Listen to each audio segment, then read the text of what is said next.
à l'association Gaïa de Paris qui vont nous parler de l'expérience de la salle de consommation à moindre risque. Ils vont se présenter dès qu'ils sauront qui démarre. Bonjour à tous et à toutes. Donc, je suis Elisabeth Avril, je suis médecin généraliste et directrice de l'association Gaïa Paris.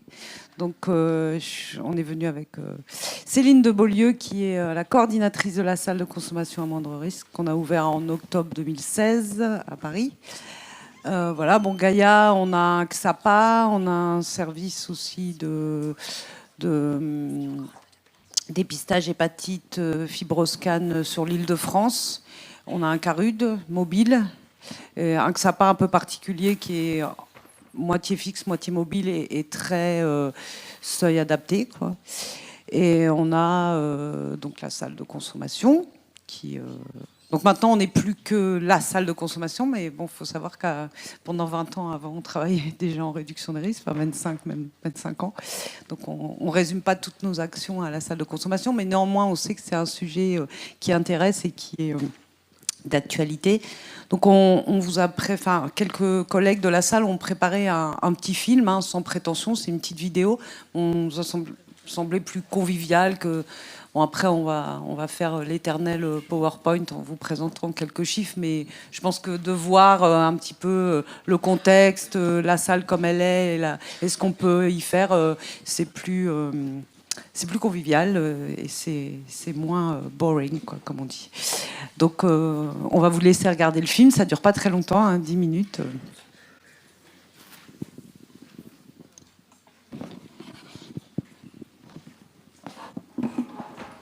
Salut à toi, ami Bucois. Nous voici à Gare du Nord.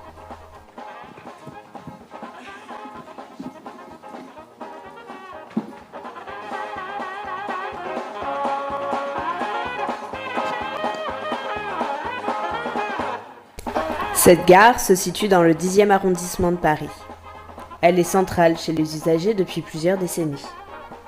Elle est à proximité, voire au cœur des grandes scènes de consommation et de deal du nord-est parisien. Nous sommes ici juste à côté du quartier de la Goutte d'Or. Les stations Jaurès, Stalingrad ou encore Saint-Lazare sont sur les mêmes lignes que la gare. Elle est également un accès privilégié vers le nord de la France et les pays tels que la Hollande ou la Belgique. Il paraissait donc naturel que la salle de consommation à moindre risque soit à proximité, voire au cœur de cette zone appelée Scan City par les aficionados.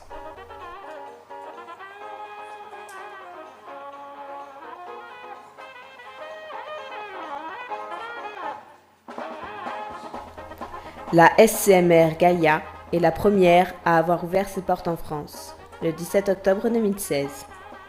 Elle se situe dans l'enceinte de l'hôpital de la Riboisière, au 14 rue Ambroise Paré. Tadam! Nous y voici. Bienvenue à l'espace Jean-Pierre Lhomme. Nous sommes ici dans le préau du dispositif. Il donne accès au programme d'échange de seringues de l'association. Ici, les personnes peuvent venir chercher du matériel d'injection neuf et elles peuvent également nous rapporter leur matériel usagé. Il est ouvert de 13h30 à 20h30 du lundi au dimanche. Le préau donne également accès à l'accueil de la SCMR.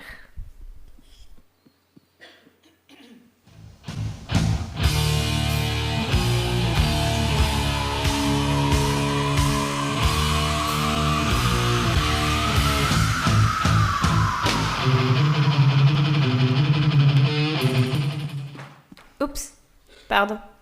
Je vous rassure, ici ce n'est pas l'antre du démon. C'est juste Adam, notre stagiairesse, qui prend du bon temps. Voici l'accueil. Pour pouvoir avoir accès à cet espace, il faut être inscrit et donc avoir été reçu en entretien dit d'inclusion. La condition d'inscription à la SCMR est d'être majeur et injecteur régulier. Ici, l'accueil est anonyme. Les personnes nous donnent le pseudo qu'elles souhaitent et une date de naissance. Lors de l'enregistrement, elles nous montrent le produit qu'elles souhaitent consommer, ainsi que la quantité.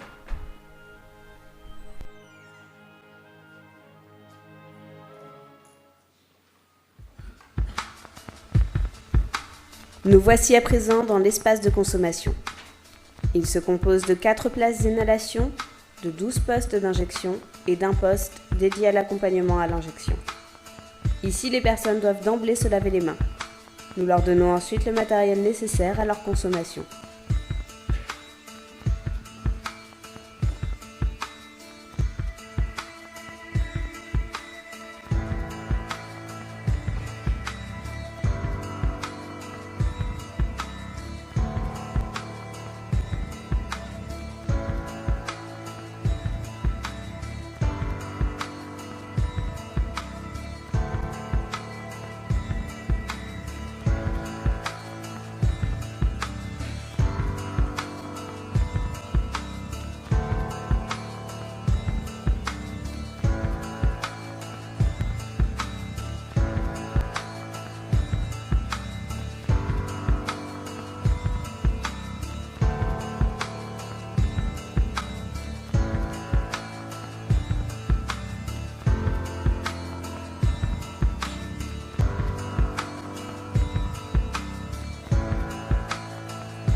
Si les personnes ont des difficultés liées à l'injection, un intervenant peut se rendre disponible afin de les accompagner à des pratiques de réduction des risques et à la recherche de veines.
Après leur consommation, ou encore directement de l'accueil sans avoir consommé, les usagers peuvent ensuite rejoindre l'espace de repos. C'est un espace de convivialité dans lequel les personnes peuvent aussi bien se reposer, se réchauffer un plat, se divertir sur Internet. Elles peuvent également solliciter les professionnels pour des démarches sociales ou des soins médicaux. C'est aussi un espace de surveillance post-consommation. Ce projet collaboratif est un atelier de redynamisation et de production qui associe les usagers de drogue et les personnes en situation de précarité à la réflexion et la création pour reprendre un rythme, reprendre confiance en soi, restaurer son image, imaginer un projet de vie. Labo Fabrique est un atelier solidaire, social et économique qui promeut la création d'objets faits à partir de matériaux recyclables. Les personnes inscrites sur ce dispositif sont sous contrat dit de premières heures, soit 30 heures par mois.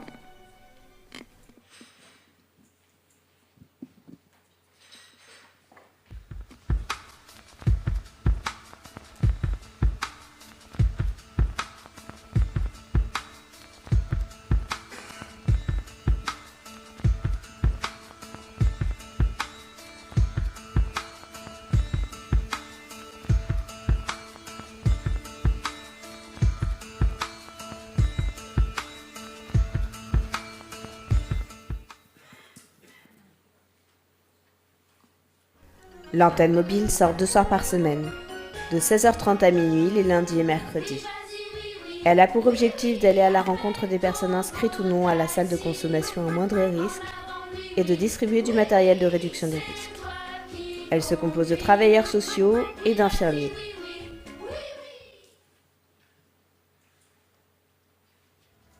Quotidiennement, des membres de l'équipe sortent pour aller à la rencontre des usagers aux abords de la salle et dans les gares à proximité telles que Gare du Nord, Gare de l'Est, Magenta ou encore Saint-Lazare. Ces sorties ont également pour objectif de ramasser le matériel usagé traînant sur la voie publique. Nous espérons que cette vidéo vous aura donné une brève idée de ce qu'est le dispositif. Merci de votre attention et n'hésitez pas à venir nous rencontrer lors d'une porte ouverte. À bientôt!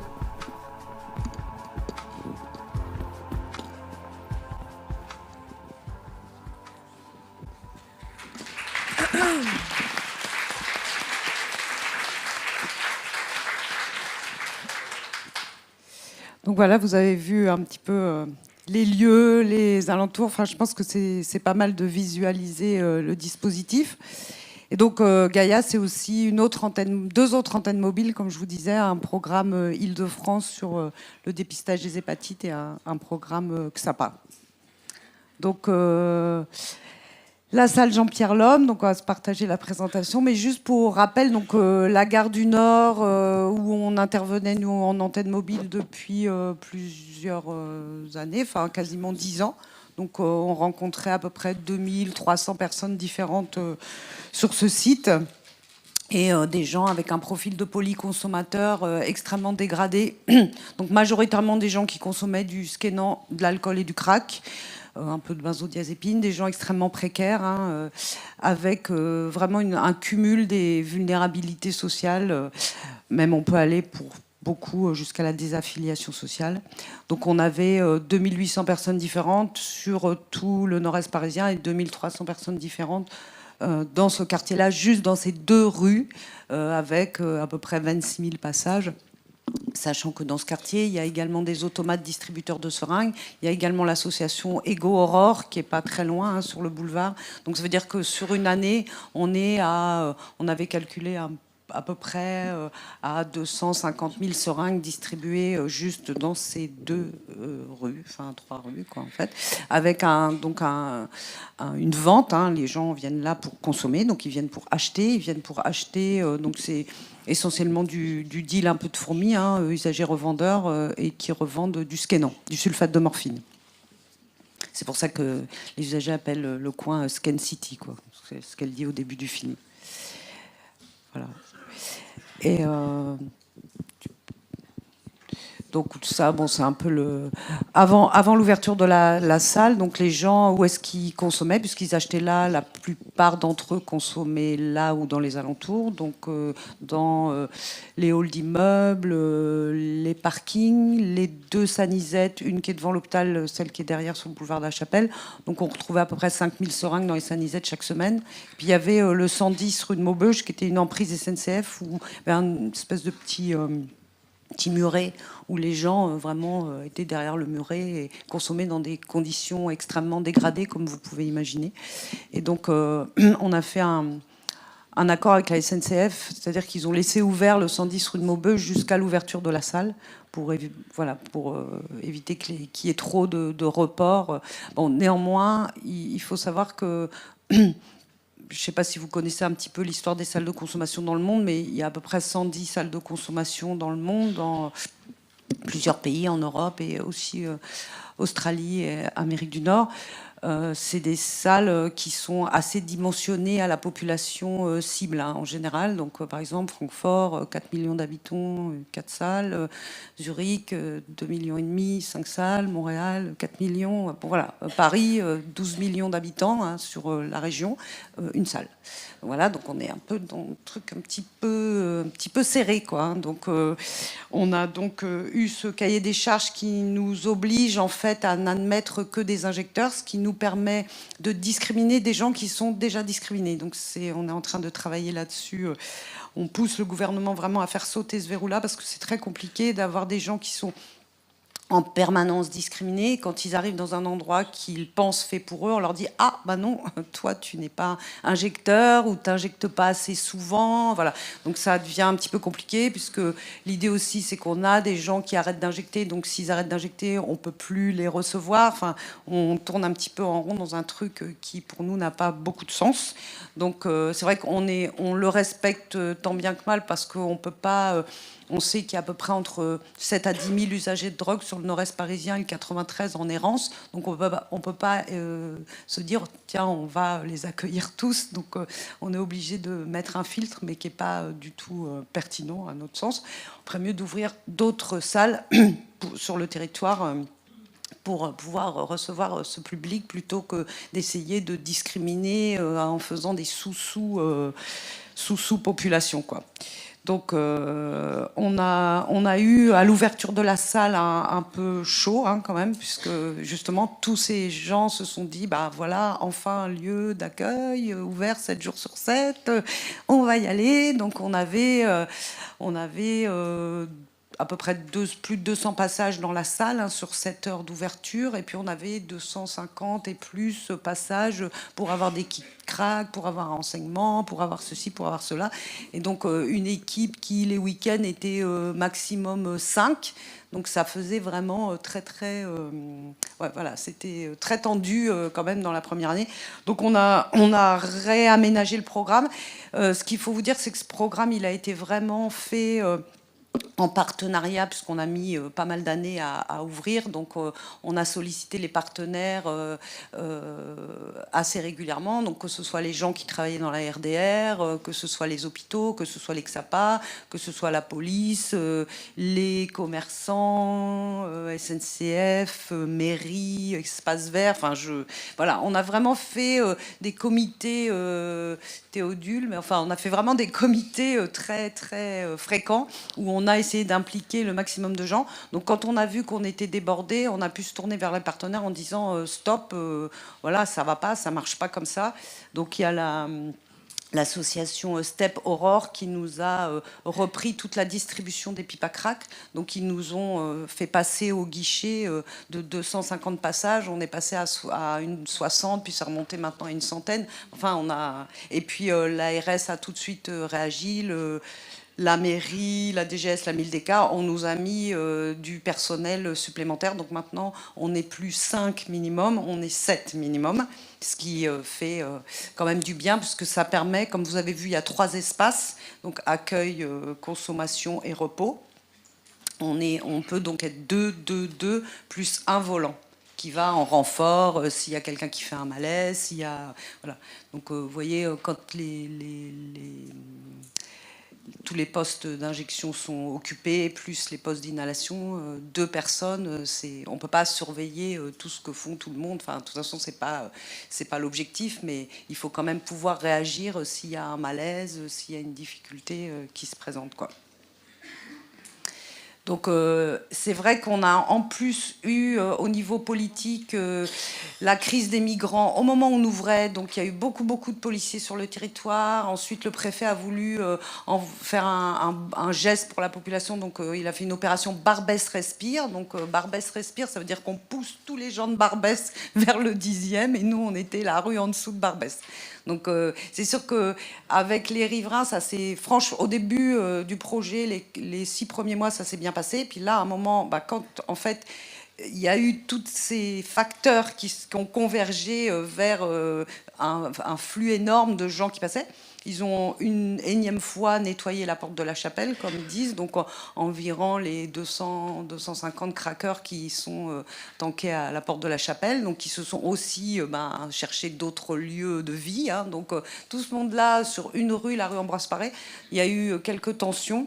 Et il a fallu faire pas mal de réunions avec la police, la préfecture, pour renvoyer un petit peu les choses. C'est en fait la mécanique des fluides, les chaises musicales. Enfin, on pousse et puis voilà, ça va dans un autre quartier, on repousse, ça retourne dans l'autre quartier. Pas chez moi, à côté. Donc c'est vrai que ça finit. Donc on a un statut expérimental pendant 6 ans, donc jusqu'en 2022. Il y a un minimum de temps d'ouverture de 3 ans. Donc ça aussi, c'est un verrou qui est en train probablement de sauter. Ça veut dire qu'on pourra ouvrir d'autres salles d'ici 2022 sans qu'elles aient 3 ans d'expérience. Donc si vous vous sentez à Toulouse, n'hésitez pas. Je pense que vous pouvez être candidat. Et donc c'est malheureusement sur la demande de la municipalité, donc ça ne peut pas être une région, ça a beaucoup fonctionné comme ça en fait, les Länder allemands, les cantons suisses, en fait c'est les régions en Espagne aussi, qui s'autonomisent et qui demandent par rapport à leur situation.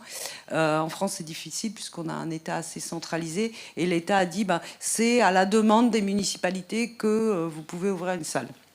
On a un cahier des charges national. La circulaire de politique pénale, c'est une circulaire qui n'est... En fait, ça devait être une circulaire écrite.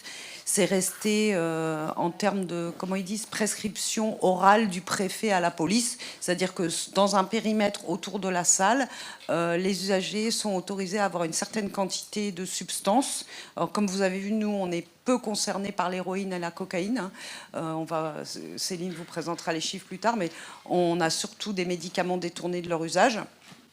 Mais néanmoins, on a listé donc une possibilité d'avoir tant de quantité pour un usage personnel dans un périmètre donné. Et ça n'a pas pu être écrit puisque, vous voyez, en France, il y a le principe d'égalité des peines. Et donc, on ne peut pas dire que dans un endroit en France, on peut se trimballer avec des substances ou des médicaments détournés, alors que ce n'est pas possible dans le quartier d'à côté. Donc, ça n'a pas pu être écrit. Comme dans certains pays, il y a pu y avoir une dérogation écrite. On a donc une évaluation externe qui est menée par l'INSERM pendant 2 ans, donc ils devraient rendre leurs résultats cette année, au cours de cette année ou fin de cette année. On a sur le territoire des conventions donc avec l'hôpital pour l'intervention des urgences ou de la réanimation. Donc on a un très bon partenariat avec le service de réanimation qui peuvent vraiment intervenir très rapidement si nécessaire. Et on a une convention aussi avec la SNCF. On a des maraudeurs, des collègues qui vont marauder dans les gares et avec la RATP également, puisque c'est vraiment un phénomène qui n'a pas été traité de manière globale sur le territoire, qui a toujours été traité par petites touches. Et là, on voit bien que les pouvoirs publics, l'ARS se sentent un petit peu dépassés par le phénomène et n'ont pas les réponses adaptées, en tout cas dans leur globalité, et en envisageant tous les acteurs du territoire, puisque à Paris, il y a des transports très pratiques, peu coûteux, donc on a des gens qui viennent un petit peu partout, sur tous les territoires, donc il n'y a pas de... Donc, bon, ça j'en ai déjà parlé. Donc, pour dire quand même qu'il y a des salles, des pays, donc au Luxembourg, il y a une nouvelle salle, à Copenhague, il y a une nouvelle salle, il y a des salles qui ouvrent régulièrement. La Slovénie est très... là, je crois que c'est aujourd'hui qu'ils font une conférence en Slovénie, parce que tout leur projet est prêt, mais un petit peu bloqué en ce moment, donc ils veulent vraiment pousser. Il y a Lisbonne aussi qui doit ouvrir. Il y a vraiment beaucoup d'endroits où donc l'Europe a fait un projet qui s'appelle Solidify, et donc qui est un projet de sécurité urbaine et de prise en compte, voilà, des problèmes de scènes de drogue dans les villes. Et on essaye, enfin moi j'en fais partie de ce projet, on essaye donc de travailler avec les municipalités, les diverses municipalités, pour les amener donc à envisager ce genre de projet quand c'est utile, bien évidemment, quoi. Donc on vous a mis la liste, mais vous pouvez certainement avoir... Ensuite, on vous passera la présentation. Donc les objectifs, donc c'est entrer en contact, améliorer la santé, favoriser l'insertion sociale des usagers de drogue les plus marginalisés. Donc c'était vraiment notre population cible autour de la gare du Nord. Promouvoir l'éducation aux risques liés à l'injection, aussi toutes les autres modes de consommation, hein, puisqu'on a une partie inhalation. On a beaucoup bataillé pour avoir ces 4 places d'inhalation, puisqu'on nous disait, ah ben non, si vous ouvrez des places d'inhalation, tous les craqueurs vont venir dans le quartier. Enfin, c'est toujours une méconnaissance de ce qui se passe vraiment sur le terrain, puisque nous, on voyait depuis pas mal d'années que les consommations des gens changeaient et que 60 à 70% des gens étaient des consommateurs d'OPC et des fumeurs ou injecteurs de crack. Donc on savait très bien qu'il n'y avait plus tellement de sens à raisonner entre consommateurs d'opiacés et consommateurs de psychostimulants. On voit bien qu'il y a des passerelles entre les deux très très fréquentes. Mais malheureusement, tout au long du projet, on s'est heurté à une représentation, puisque je pense que les esprits avaient été choqués ou traumatisés par l'épidémie d'usage de drogue des années 80, l'épidémie de sida qui s'en est suivie, donc qui était vraiment les opiacés, l'héroïne. Et donc quand on discutait, que ce soit avec la justice, la police et tout ça, l'image qu'ils ont dans la tête, c'est l'image de l'usager des années 80, quoi. Et ils sont vraiment restés comme une image d'Épinal, et c'est un peu difficile de travailler avec eux, dans le sens où le nouveau public, ils ont du mal à se l'approprier aussi et à réfléchir en conséquence, quoi. Donc réduire les nuisances, enfin les difficultés que ça peut poser dans l'espace urbain, l'usage de drogue, hein, et évidemment contribuer à la formation des professionnels, la recherche dans le champ de la RDR. Donc on fait des journées portes ouvertes, on se déplace pas mal pour des formations, voilà. Donc l'équipe, donc il y a un chef de service, des infirmiers. Donc ça, c'était là, on est en fin de recrutement, parce que la première année a été difficile. On a eu quelques départs, et puis bon, c'est un projet qui demande beaucoup de mobilisation de toutes les personnes intervenant dans la structure, qui est fatigant. Là, c'est vrai qu'avec le renfort, et puis on s'est rendu compte que vraiment, depuis 30 ans, le grand tabou dans l'addicto RDR, c'est l'injection. Et donc, combien de gens se sont fait exclure des structures parce qu'ils injectaient dans les toilettes, parce qu'ils injectaient... Et tout d'un coup, on leur dit, voilà, rentrez, vous pouvez injecter, tout va bien et tout ça. Donc, nous, on a pas mal d'usagers qui nous ont dit, mais vous êtes complètement dingue, quoi. Enfin, nous, ça nous stresse complètement, on va pas venir. Bon, puis progressivement, les gens sont venus, mais sont venus en disant, voilà, moi j'ai ma pratique depuis 30 ans, quitter pour me montrer comment je vais faire. Enfin, c'est vrai que la première année a été difficile, parce que je pense qu'il y a une propédeutique, enfin, des deux côtés. Nous, on doit apprendre un boulot, et eux, ils doivent apprendre à se saisir de l'outil, et ça se fait pas en une journée. Enfin, il y a du temps pour que les gens s'acclimatent et trouvent leurs repères. Et nous, on a bien vu qu'au bout d'un an et demi, maintenant, ça se passe vraiment beaucoup mieux entre les intervenants, avec le quartier et tout ça. On attend toujours un petit peu la solution magique. Il n'y en a pas, et il faut du temps pour que les choses se mettent en place. Ça, il faut le savoir. C'est pour ça que l'évaluation de l'INSERM, enfin, ça a été comme pas mal d'évaluations dans le champ. Je trouve que c'est compliqué de faire des évaluations sur la première année, puisque on voit bien que c'est à partir de la première année qu'on commence à respirer et qu'on commence à se poser en se disant, bon, maintenant ça va, on a posé les gros trucs, qu'est-ce qu'on va faire? Donc voilà, donc éducateur, moniteur, éducateur, médecin, un ETP, assistant social, on a eu un renfort assistant social aussi, et des travailleurs pairs, des bénévoles. On a une vacation par semaine d'un médecin psychiatre, donc on a un fort lien depuis longtemps, depuis 1999, avec l'hôpital Fernand Vidal, qui est l'hôpital de proximité dédié à l'addicto. Donc on a déjà, depuis pas mal d'années, nous réservé des plages horaires pour des patients de Gaïa et tout ça, parce que Xapa Gaïa, c'est plus de 1000 patients, enfin il y a une grosse file active, donc on avait déjà un petit peu nos plages horaires, et là... ils se sont vraiment mobilisés pour que l'expérience soit une réussite, pour qu'on puisse avoir un aval au projet. Et on a dans le cahier des charges, on a une obligation d'agent de médiation, enfin ce qu'on appelle agent de sécurité. Donc nous, on a eu la chance de tomber sur une boîte qui est Respect Sécurité, qui ont tout de suite compris le projet, qui ont participé aux formations. On n'avait pas l'habitude de travailler avec des vigiles. C'est vrai que ça se fait dans certains pays. En France, c'est pas trop la culture, mais là, on a vraiment trouvé une bonne entente, un travail vraiment collaboratif, et maintenant ils font partie de l'équipe, quoi. C'est toujours un petit peu les mêmes gars, et ils font vraiment partie de l'équipe. Ils sont là aux réunions d'équipe, voilà. Donc ils ont fait les formations, fait des petites formations en interne, voilà, sur les informations partagées sur les personnes. Enfin, voilà, donc ça se passe vraiment très très bien. Je vais passer la parole à Céline pour qu'elle rentre un petit peu plus dans les détails de... Normalement, celui-là fonctionne, mais je peux me mettre ici. Bonjour. Bon, après, j'aime bien bouger, mais je vais arriver. Je vais essayer de rester là. Je vais prendre la suite. Vous avez vu avec le film. Après, on verra. Je pense pour les questions, ce sera à la fin. N'hésitez pas, néanmoins, à en avoir déjà en tête. Donc, vous avez vu, on a 12 postes d'injection. Un poste aussi qu'on n'a pas bien vu, mais qui est dédié à l'accompagnement à l'injection, qui est le poste 13. Donc, ça veut dire qu'il y a un intervenant... qui se détache et qui prend le temps qu'il faut en fait pour que l'usager puisse montrer ses pratiques, et c'est vraiment des gens qui sont en demande d'avancer, de travailler sur leur pratique, qui ont des difficultés généralement avec l'injection. Parce que sinon on est sur 20 minutes. Les gens ont 20 minutes pour injecter ou 20 minutes pour inhaler. Alors sur l'injection, on n'est pas du tout... voilà, au bout de 21 minutes, tu sors. Non, il y a des gens qui restent bien plus longtemps.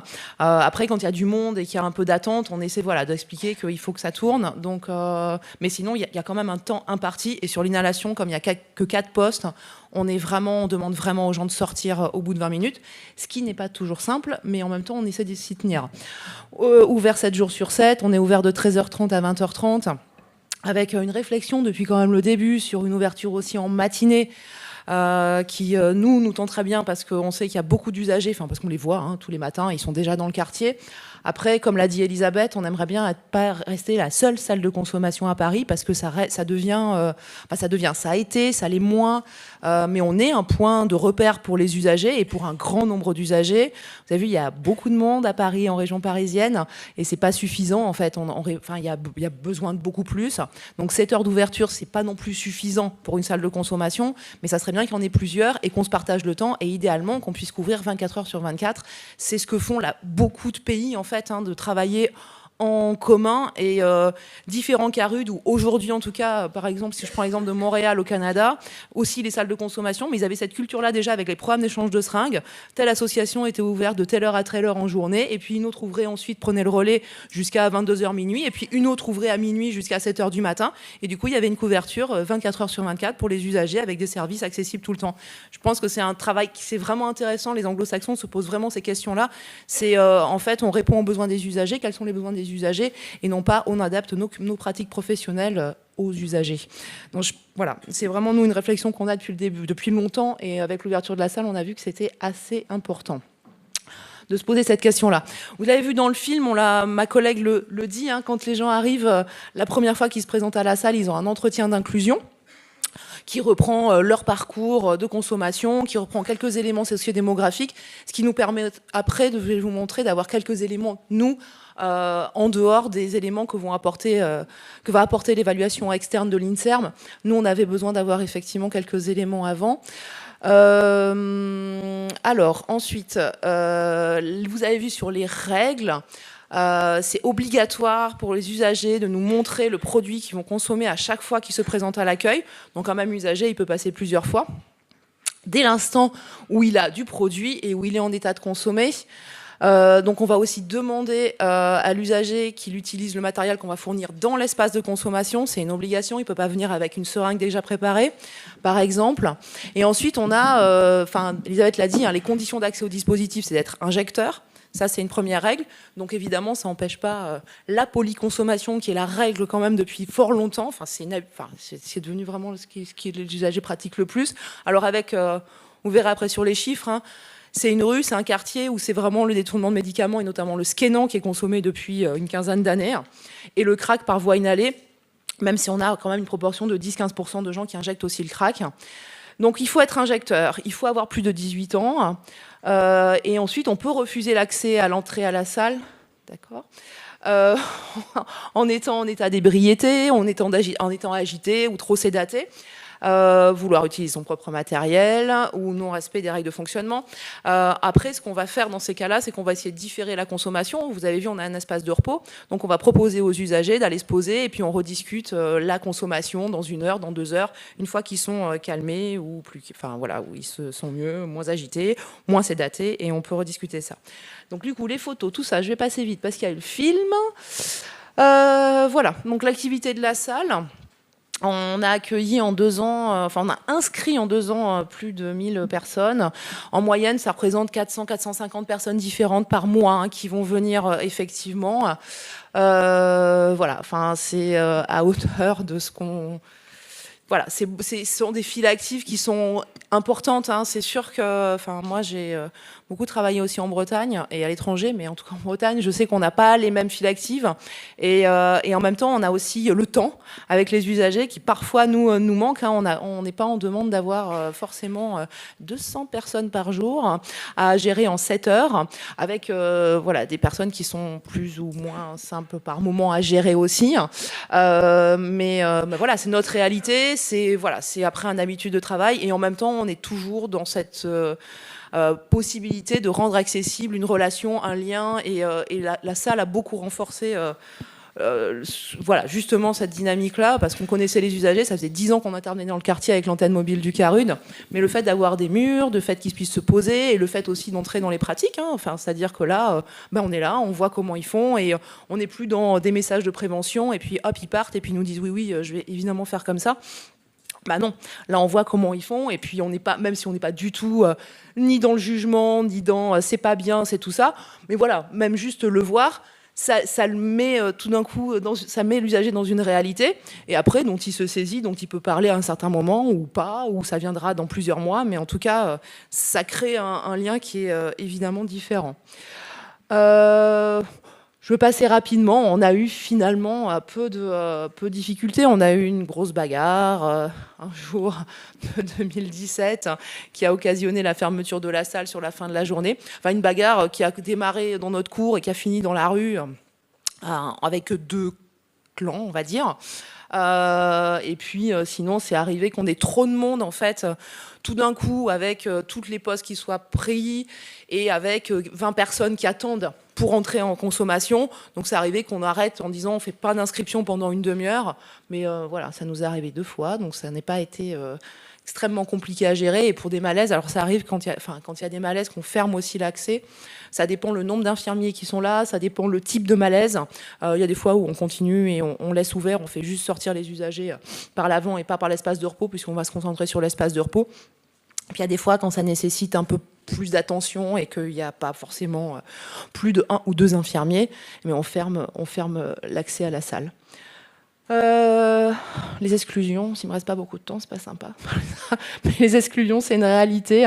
Voilà. Après, pour un manquement au règlement, donc on est sur des règles qui sont très simples et en même temps pas toujours faciles parce que voilà, on n'est pas à la rue et que voilà, parfois cette limite-là, elle est pas simple à comprendre parce qu'ils sont dans leur pratique et leurs pratiques, elles sont ancrées vraiment dans des pratiques de rue. Du coup, on demande qu'il y ait évidemment pas de violence ni physique ni verbale envers les intervenants ou entre eux. On ne demande pas de deal, cadeaux, échanges, revente dans tout l'espace de consommation et ça inclut aussi devant la salle. On a un accès par la rue, donc pas dans la rue, juste devant. On demande aussi, il y a 2 espaces pour consommer, un pour l'injection, pour l'inhalation. Ça veut dire qu'il n'y a pas d'autres espaces, pas les toilettes, la cour, le préau, le repos. Je dis comme ça, mais c'est quand même du quotidien. On rappelle. Oups, j'ai allumé mon doseur. Voilà, c'est facile aussi, donc évidemment. Donc voilà, on va être là-dessus, on va demander des règles d'hygiène. Vous avez vu, il faut se laver les mains en rentrant. Enfin voilà, des règles comme ça, pas de dégradation du mobilier, du matériel, tout ça. Donc ça, voilà, il peut y avoir des exclusions à la journée parce que voilà, oups, j'ai allumé mon doseur dans la cour, ok. Oui, pour plus longtemps parce qu'il y en a qui débordent aussi beaucoup plus et ça peut être un peu plus compliqué. On organise des réunions avec les usagers tous les 15 jours pour parler du fonctionnement de la salle, de leur rôle, de leur implication, de ce qu'ils voudraient y voir. Enfin voilà, ça c'est une dynamique qui a pris et qui reste vraiment toutes les 2 semaines. Ça fonctionne bien. Donc rapidement, vous voyez, on a beaucoup plus d'hommes que de femmes. On est sur une population comme sur le Carude, nous qui a quasiment 38 ans de moyenne d'âge. On a presque 60% de gens qui sont en logement précaire ou sans domicile. Voilà, donc ça c'est un gros de notre activité, c'est toutes les orientations sociales et notamment en lien avec l'hébergement. Tout ça c'est du déclaratif, c'est ce qui sort de nos données à l'entretien d'inclusion. Donc voilà, après c'est des choses qu'on essaie d'affiner, mais c'est ce qu'ils nous disent à l'entrée. Pareil, ça c'est aussi les données à l'admission, donc comment ils ont connu la salle, où est-ce qu'ils consommaient avant. Est-ce qu'ils ont déjà partagé du matériel Donc oui, hein, vous voyez, c'est quand même une réalité. La consommation d'alcool est une réalité pour certains. Moi, je mettrais plutôt 98% tu vois, mais sur la consommation d'alcool. Mais Vous allez avoir le PowerPoint. Ouais. Et après, vous l'avez pas vu, mais concernant justement la consommation d'alcool, à l'accueil, on a un petit placard, où les usagers peuvent déposer leur bière ou leur bouteille ou ce qu'ils ont avant d'entrer en consommation et qu'ils récupèrent après en sortant. On demande qu'il n'y ait pas de consommation d'alcool. Voilà, ça, c'est des choses qu'on se disait, voilà, c'est des choses qui ont été discutées en réunion usagers. Et finalement, où ils ont trouvé ça bien, parce que... 2 minutes, ok, je vais essayer d'accélérer. Qu'ils trouvaient bien, parce que finalement, des fois, ils se posent au repos, puis ils ont oublié qu'ils ont posé leur bière, et puis quand ils ressortent, ils se disent « Ah ouais, tiens, j'ai ma bière ». Et je pourrais compter aussi le nombre de gens qui l'oublient en partant, en fait. Il y en a quand même un certain nombre. Ouais, parce que finalement, ils n'y pensent plus, et puis voilà, ils font autre chose, quoi, aussi. Donc ça, c'est ce qui est consommé dans la salle. Donc vous voyez, en grande majorité du Skénan et du crack, hein, ce sont vraiment les 2 produits qu'on a tous les jours et tout le temps, de manière beaucoup plus épisodique de l'héroïne et de la cocaïne. Hein. C'est moins de 2% pour de l'héroïne. Alors on peut avoir des journées, hein, tout d'un coup, on va avoir 5-6 usagers qui passent et qui consomment de l'héro, et puis après, plus personne pendant une semaine, et puis hop, ça revient. Donc après, c'est parce que les lieux de vente ne sont pas du tout là. C'est pas le même type de profil d'usagers aussi qui vont consommer. Donc voilà, c'est normal. On retrouve les consommations qui sont liées aussi à un type de public. Je passe très vite pour donner quelques infos. Alors, on est une salle de consommation, mais pas uniquement. C'est pas toujours simple à gérer, mais voilà, on essaie de travailler évidemment tout ce qui est du champ de la réduction des risques et sur les pratiques et l'amélioration des pratiques, mais on fait aussi beaucoup de consultations médicales, d'actes infirmiers, de consultations sociales. Tout ça dans un objectif d'orientation. Hein. L'idée, c'est pas de tout faire à la salle et pas garder les gens au même endroit tout le temps. Mais on a beaucoup de partenaires avec qui on travaille et avec qui on peut travailler. Et du coup, avec qui on enclenche des accompagnements. On fait beaucoup d'accompagnements physiques pour que ce soit un rendez-vous social, hein, pour une domiciliation, par exemple. Parce que ça occupe beaucoup de notre temps. Ou un rendez-vous médical avant une hospitalisation. Voilà. Et on est très appreneur de partenariats. On a fait beaucoup. On a la chance, parce que ça n'existe qu'à Paris intramuros, d'avoir des permanences décentralisées de la sécurité sociale. Donc tous les jeudis après-midi, ils viennent à la salle de consommation. Ça permet quand même d'avancer beaucoup plus vite sur un nombre important de dossiers. Il y a plus de 200 personnes qui ont pu retrouver des droits, quand même. C'est pas négligeable. Voilà, on a le bus dentaire qui est venu aussi faire des permanences 2 fois. On a un projet de parcours d'accompagnement à l'accès au traitement hépatite C qui est venu pendant plus de 6 mois aussi faire des permanences. On a, Elisabeth le disait, hein, le psychiatre de Fernand Vidal qui vient le lundi après-midi. Voilà, on est hyper ouvert à partager et à travailler à plusieurs sur des questions qui sont évidemment pas simples. Donc voilà, ça c'était pour montrer. On fait aussi évidemment du dépistage VIH et VHC à la salle de consommation. On en faisait avant sur le camion, donc pas pourquoi on n'en ferait pas une fois qu'on a des murs. Donc voilà, on a quasi toute l'équipe qui est formée. Dès qu'il y a des nouveaux, ils sont à nouveau formés. Pour nous, ça se fait en routine. Et en plus, on fait parfois des semaines spéciales dépistage, fibroscan, qui marchent bien parce qu'on arrive à dédier des salariés dessus, donc c'est plus facile. Pour parler alors souvent, ce qui occupe les salles, je vais aller très vite sur les malaises et sur les overdoses. On est assez atypique dans le monde des salles de consommation parce que nous, comme il y a peu de consommation d'héroïne, il y a peu de malaises et il y a peu d'overdoses.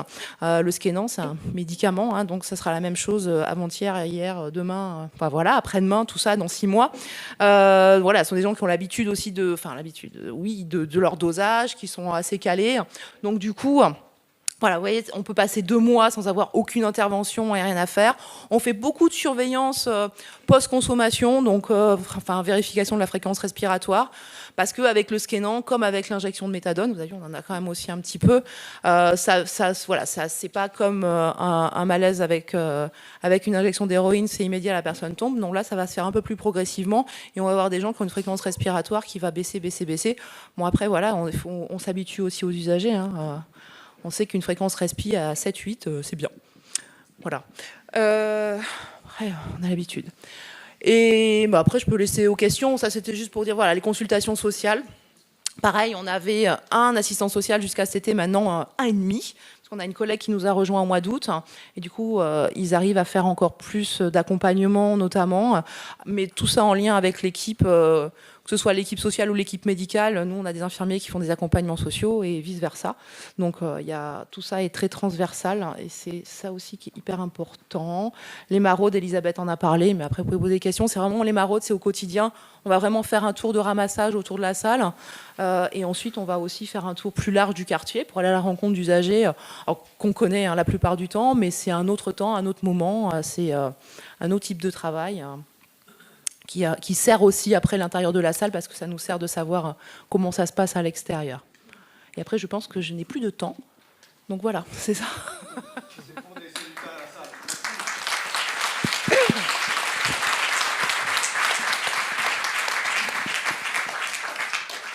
Alors, merci de faire signe pour qu'on vous passe le micro et que tout le monde entende.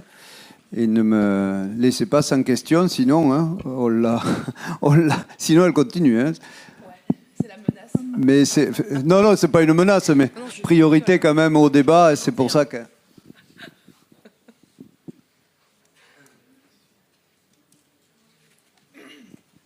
C'est parti.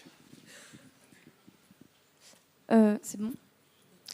Du coup, vous avez dit qu'effectivement, vous étiez obligé de n'accueillir que des personnes qui consommaient qui faisaient un certain nombre d'injections, que vous étiez obligé de n'avoir qu'une partie du public et de ne pas forcément pouvoir accueillir tout le monde en termes de prévention. Quel partenaire vous avez spécifiquement pour les personnes qui justement vont réussir à réduire leur consommation et qui ne sont donc plus éligibles à pouvoir consommer dans la salle? Voilà, juste identifier vers quel partenaire vous orientez.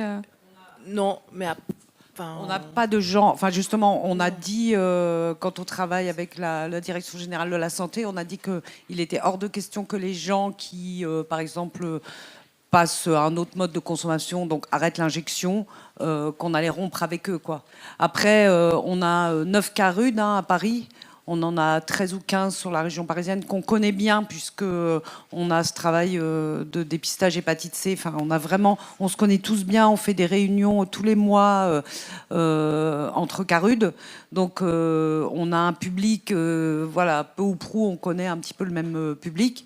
Donc on a vraiment des connexions avec les autres, notamment sur les questions d'hébergement. Là, on est en train de travailler un gros projet par rapport aux consommateurs de crack, mais enfin aux consommateurs en errance, on va dire, pour pas parler de catégoriser les gens par produit. Et on travaille tous ensemble. Mais néanmoins, on a beaucoup de demandes de la part des gens qui ne sont pas injecteurs d'un lieu où ils pourraient bénéficier des mêmes services que les injecteurs. Parce que c'est des gens, bon voilà, ils se connaissent, ils fréquentent les mêmes quartiers et tout ça. Et c'est vrai que c'est un peu compliqué à comprendre. Non. Alors, et en plus, on peut rentrer dans des choses un petit peu perverses. C'est pas grave, je vais me mettre à injecter, comme ça, tu seras bien obligé de me laisser rentrer. Nanani, nanana. Donc, on se met. En tout cas, c'est encore une fois la pragmatisme en fait de nos tutelles, de nos institutions qui ne veulent pas entendre comment ça se passe dans la réalité, même si voilà, on préfère rêver la situation plutôt que de les voir comme elles sont. Et donc, nous, ça nous rajoute du travail, ça nous rajoute de la violence, ça nous rajoute du conflit avec la population cible, on va dire. Et ça n'apporte rien, en fait. Hein.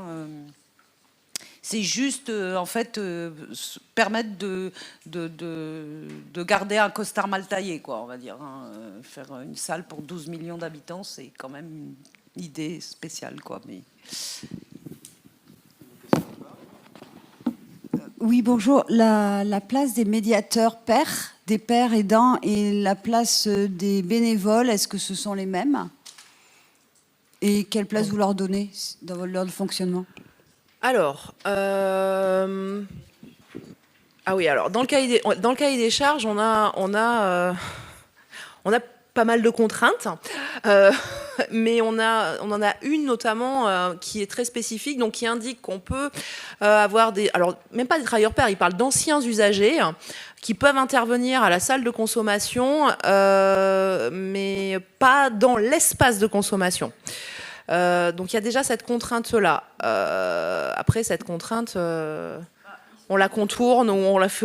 On ne l'a pas contournée. Nous, on a des collègues qui sont à part entière des collègues et qui sont usagers de drogue. Donc, on n'allait pas les virer. Donc, on l'a dit. On a dit que voilà, on travaillait déjà avec des gens qui allaient faire partie prenante du projet et qu'on n'allait pas les licencier pour pas qu'ils rentrent dans la salle. Donc, c'est des gens qui travaillent avec nous. Mais qu'on compte pas, qui sont pas médiateurs, ils sont éducateurs spécialisés ou moniteurs éducateurs au même titre que les autres de l'équipe. Donc voilà, mais ils ont une expérience de l'usage et ou encore. Donc voilà, ça on est très clair aussi avec là-dessus. Après il y a les bénévoles. Alors nous on est issus de Médecins du Monde, donc on a toujours aussi toujours gardé des bénévoles. Et dans les bénévoles, il peut y avoir des usagers. Donc ça, c'est toujours proposé, c'est toujours possible. On fait 2 formations par an. Ils peuvent intervenir partout aussi, notamment aussi en extérieur. Enfin voilà, ça c'est aussi quelque chose de possible. Et puis après les médiateurs pairs. Alors après, dans le film, ma collègue en parle rapidement. Elle montre la Beaufabrique. Mais il n'y a pas que ça. En fait, il y a un dispositif à Paris qui s'appelle le dispositif Premières Heures, qui permet de pouvoir, alors déjà avoir des financements de la mairie de Paris, pour embaucher des personnes à l'heure, donc des personnes, des grands exclus, des gens à la rue, pour qu'ils retrouvent effectivement, un rythme, une activité progressive. Et l'objectif, c'est évidemment un travail de réinsertion. Voilà, tout ça en 1 an quand même, en ayant des papiers déjà au départ, en étant domicilié dans Paris uniquement, donc que 75, et avec un compte en banque. Donc grands exclus, tout ça. Enfin, nous déjà, c'est pas facile de matcher tout ça. Mais dans ce cadre-là, on arrive à pouvoir faire intervenir des usagers en tant que travailleurs pairs dans la salle ou en extérieur, antenne mobile aussi ou travail de maraude. Après, comme il faut réunir tous ces cadres-là, il y a plein de gens qui pourraient le faire, mais du coup qui sont pas domiciliés dans 75 ou qui n'ont pas de papier ou qui, du coup c'est pas pour ça qu'on peut pas le faire, mais quelqu'un qui est domicilié ailleurs, changer la domiciliation, c'est quand même un truc qu'on a fait quand même pour un usager, mais voilà, ça a été, on s'est dit bon, on tente, ça va aller, tout va bien se passer. Mais voilà, c'est un cas qui est assez contraignant et puis en même temps, on n'a pas de financement en plus. Et puis, moi, je trouve que les gens, s'ils travaillent, faut qu'ils soient payés. Donc, voilà, il y a un truc normal aussi là-dedans. Donc, on le fait, mais on le fait voilà, selon ce qui est possible par rapport aux usagers, à leurs compétences aussi. Parce que travailler dans la salle, c'est pas simple. Voilà, c'est passer de l'autre côté, c'est ce qu'ils nous disent souvent. Donc, en même temps, ça leur permet vraiment de travailler sur leur consommation aussi. C'est souvent ce qu'ils vont exprimer en disant si je viens à la salle bosser avec vous, moi je viens plus consommer à la salle. Il faut que je m'organise autrement, il faut que je sois dans une autre dynamique. Ça va leur poser des choses. Donc après, il faut qu'ils soient prêts. On les accompagne aussi. Mais voilà, en tout cas, on peut le faire et on l'a fait pour 4 usagers l'année dernière. Là, il y en a 2 qui vont aussi commencer. Donc voilà. Oui.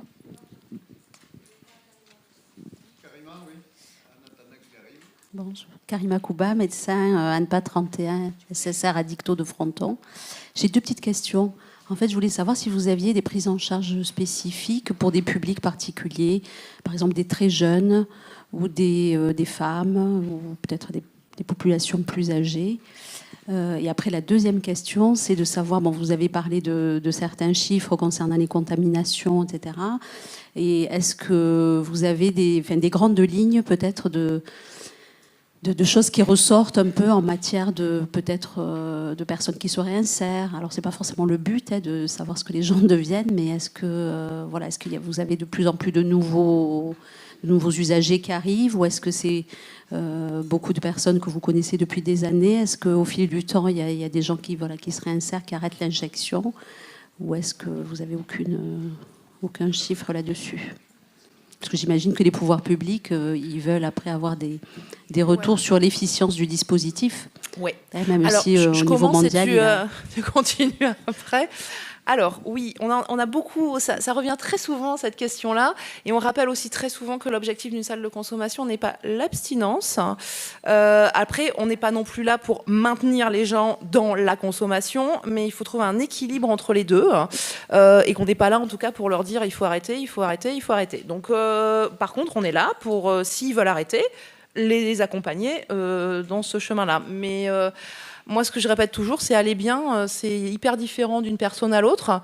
Donc, aller bien, ça ne veut pas dire forcément d'arrêter de consommer. Hein. Donc, ça prend... Non, bien sûr, mais ça prend plein de... Ouais, enfin, nous, on a plein d'usagers qui arrêtent l'injection et qui continuent à fumer du crack. Bon, voilà. Enfin, bon. Enfin, voilà. Ils ont arrêté l'injection. Non, après, c'est des parcours, c'est long, c'est des gens qui ont des parcours de rue depuis 20, 25 ans, des parcours de consommation aussi. Enfin, voilà, ça prend du temps et puis ça dépend des personnes. Et puis, pour moi, c'est l'histoire de la RDR. Hein, donc, c'est que comme ça. Et puis voilà. Et puis, il y en a qui seront encore là dans 20 ans. Et puis, moi, tant qu'ils sont pas trop mal et qu'ils sont encore en vie et qui, c'est déjà pas mal en fait. Oui, on a beaucoup de retours. On doit effectivement nous rendre compte de tout ce qui est accompagnement social, accompagnement médicaux, tout ce qui est dépistage. On a les relais avec Fernand Vidal aussi, avec les chiffres de gens qu'ils ont aussi reçus. On a quelques partenaires qui nous disent aussi, il y a des gens qui viennent de la part de la salle de conso, enfin de votre part en étant orientés. Après, voilà, on essaie de voir qu'est-ce qu'on peut sortir de ces chiffres-là et qu'est-ce que ça veut dire. Après, il y a plein de gens aussi, des fois, on a un peu des bribes, on sait qu'ils vont mieux et puis ils ne viennent pas tous le dire forcément. Après, voilà, c'est... Moi, juste pour répondre à ta question là, sur les personnes, les populations spécifiques, on n'a pas une approche particulière pour les femmes, pour les personnes âgées. On a effectivement, je crois que le plus âgé, il a plus de 70 ans, une des personnes. Nous, on travaille vraiment, en tout cas depuis un an, sur faire vraiment avancer le projet global sur l'Île-de-France avec les partenaires. Donc vraiment permettre à des personnes d'avoir soit un hébergement, soit des lieux de stabilisation, soit des espaces de repos de nuit pour les gens qui consomment. Enfin, on a vraiment proposé au gouvernement, en tout cas, un plan d'action sur l'Île-de-France à plusieurs associations et qui va prendre en considération un petit peu la globalité en fait du phénomène et pas quartier par quartier ou produit par produit ou sous-personne par sous-personne. Et on attend un peu la réponse aujourd'hui. Hein. On est un petit peu tendu sur la question parce que c'est vrai qu'on nous interroge beaucoup, on nous interpelle hein, sur mais ces 200 personnes qui sont à la colline, ces femmes. Enfin, il faut aussi qu'en aval il y ait un dispositif suffisant. Et là, le dispositif, il est clairement insuffisant. Donc là, nous, on accueille vraiment de manière inconditionnelle tous les gens qui se présentent. On aimerait pouvoir accepter tout le monde, mais je ne vais pas revenir sur ce que j'ai déjà expliqué. Sur la question de l'insertion, ça me gêne un peu parce que autant on ne demande pas à un XAPA combien de personnes se réinsèrent quand il a fait 10 ans dans un XAPA, autant on demande à la salle de consommation systématiquement combien de gens se réinsèrent et combien de gens... Alors la question me gêne un peu parce qu'on redit, hein, c'est des gens, c'est la population, c'est des consommateurs, c'est souvent des consommateurs très vulnérables, très abîmés, très désaffiliés. Il peut arriver qu'à la marge, on a des gens moins... On a des gens qui ont un chez eux qui viennent à la salle. Et pourquoi ils viennent à la salle? Ce qui nous explique, c'est que chaque personne est différente, chaque personne a sa stratégie. Et c'est là où c'est intéressant de redonner un petit peu du pouvoir aux gens et à leur stratégie. C'est qu'ils ne consomment qu'à la salle. Donc en fait, ils réduisent leur consommation. Ils ne se permettent pas de consommer chez eux, ils ne consomment qu'à la salle. Donc ça, c'est pour les gens qui ont un chez eux. Mais comme vous avez vu, 60% des gens n'ont pas de chez eux. Donc... le travail qu'on est en train de faire, l'INSERM va sortir ses datas. Nous, on est en train de faire aussi un travail un petit peu plus qualitatif pour regarder les parcours des gens parce que ça nous intéresse. On sait que sur les 1200, 160 se sont réinscrits à la méthadone dans notre programme, mais certainement ailleurs aussi. Donc on voit les parcours des gens, on sait très bien. C'est ce que je dis aux politiques qui nous interrogent beaucoup là-dessus. Je dis, vous pouvez faire des cohortes de suivi pendant 25 ans. Au bout de 25 ans, vous allez voir qu'il y a tant de personnes qui ont fait ci, tant de personnes qui ont arrêté, tant de personnes qui ont continué à injecter, tant de personnes... Voilà. Vous avez suivi vos 1000 personnes pendant 25 ans. La 26e année, vous avez 25% des gens qui reconsomment. Vos datas, ils vaudront rien, quoi. Donc nous, ce qui nous intéresse, c'est plus de parler de la qualité de vie des gens et de leur parcours et de savoir que, par exemple, en passant par la Beaufabrique, il y a 4 personnes qui sont rentrées dans un chantier d'insertion. 4 personnes sur les 10 000 en errance du nord-est parisien, vous me direz, c'est pas beaucoup. Mais c'est des gens qui vont directement de la rue à un chantier d'insertion. Alors peut-être qu'ils continuent à consommer des drogues. Moi, je ne suis pas addictologue, moi je suis médecin généraliste. Ça ne m'intéresse pas de savoir si les gens consomment ou ne consomment pas. Ce qui m'intéresse, c'est qu'ils aient une meilleure santé, qu'ils améliorent leur qualité de vie, et que si le jour où ils ont envie d'arrêter de consommer, on est là. On est là, Fernand Vidal est là, il y a les lits d'hospitalisation, tout est là. Et nous, on est là pour accompagner. Donc tout ça, ça fonctionne merveilleusement bien. Mais ce qui m'intéresse au-delà de ça, mais perso, ça ne m'intéresse pas, moi. Moi, ce qui m'intéresse, c'est de savoir si les gens vont mieux, sont en meilleure santé, ont une meilleure qualité de vie. Et que si, par là même, ils arrêtent de consommer leurs trucs, très bien, très très bien. Mais ce n'était pas du tout l'objectif du projet. Et la réduction des risques, c'est centré sur la personne, c'est ce que la personne veut. Et les gens qui viennent à la salle, ils veulent venir consommer. Donc on se centre sur eux. Enfin, je pense que c'est important de comprendre ça, parce que c'est toujours la question de... Je lève le micro. Une dernière question, parce qu'après, quand même, on a... la dernière, hein, je peux pas... Oui, c'est vous, pardon, elle a le micro. Oui, bonjour. Vous avez parlé des semaines que vous organisiez sur des semaines de dépistage, en fait, et les tests rapides d'orientation diagnostique. J'aurais aimé savoir un petit peu comment ça marche et surtout qui est formé pour les faire. Est-ce que vous avez assez de recul pour savoir quelle est leur fiabilité? Et puis encore, si c'est positif, quelle est la suite, la suite à donner? Merci. Alors en fait, les TROD, on en faisait sur l'antenne mobile, on en fait depuis que ça a eu un statut expérimental, encadré, donc depuis 2011, 2010-2011, si je dis pas de bêtises, on en faisait déjà sur l'antenne mobile. Et évidemment, que ça pas partout. Donc, en fait, toute l'équipe est formée. En fait, c'est que ce soit les soignants, les éduques. Après, je force personne de l'équipe à le faire, mais je veux dire, il y a cette réalité, c'est que tout le monde en fait va être formé. Et vrai, c'est vrai que les gens le font en binôme au début. Après, c'est techniquement, un geste simple en fait.